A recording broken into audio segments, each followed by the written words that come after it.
ഒന്നും രണ്ടല്ല 25 parotta. Yes guys, അപ്പോൾ ഇന്ന് നമുക്ക് പൊറാട്ട ഉണ്ടാക്കിയാലോ. ഞാൻ തന്നെയാണ് 1 കിലോ മൈദയിൽ 25 പൊറാട്ട ഉണ്ടാക്കിയത്.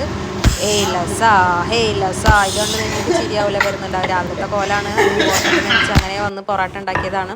ഇങ്ങനെ വെട്ടുന്നത് എന്തിനാണെന്ന് വെച്ച് കഴിഞ്ഞാൽ കറക്റ്റ് സോഫ്റ്റ് ലെയർ കിട്ടാനാണ്. 25 എണ്ണം അതേ പൂ പോലെ ഉണ്ടാക്കി വെച്ചിരിക്കുന്നത് കണ്ടോ നിങ്ങൾ ഗായ്സ്? യെസ്, അങ്ങനെ നമ്മൾ ഇനി ഇത് ചുട്ടെടുക്കാൻ പോവുകയാണ്. അങ്ങനെ ഇതാ നമ്മൾ അപ്പുറത്ത് മറിച്ചിട്ടു മൊരിച്ചു എങ്ങനെ സംഭവം നമ്മൾ എടുത്തിരിക്കുകയാണ് ഗായ്സ്. അങ്ങനെ ഒരു 3-4 പൊറാട്ട നമ്മൾ ചുട്ടതിന് ശേഷം ഇനിയാണ് ടപ്പേ എന്ന് അതിനെ അടിച്ച് പരത്തി ആക്കുന്ന സംഭവം. ടപ്പേ സൗണ്ട് നിങ്ങൾക്ക് കേൾക്കുന്നുണ്ടാവുമോ എന്നറിയില്ല. അങ്ങനെ നമ്മൾ ഫുൾ ബലം ഉപയോഗിച്ച് ഇതാ നമ്മൾ അടിച്ചുകൊണ്ടിരിക്കുകയാണ് ഗായ്സ്. യെസ്, ഇനി നമ്മൾ എന്ത് ചെയ്യുന്നു, നമ്മളത് എടുത്തിട്ട് നോക്കുകയാണ് എങ്ങനെ ലെയർ ആയിട്ടുണ്ടോ എന്നുള്ളത്. നിങ്ങൾ ഞെട്ടും ഗായ്സ്, നോക്കിയേ നിങ്ങൾ. യെസ്, പക്ക പൊറോട്ട. ചെഫുമാരുണ്ടാക്കുമോ ഇങ്ങനത്തെ പക്ക പൊറോട്ട?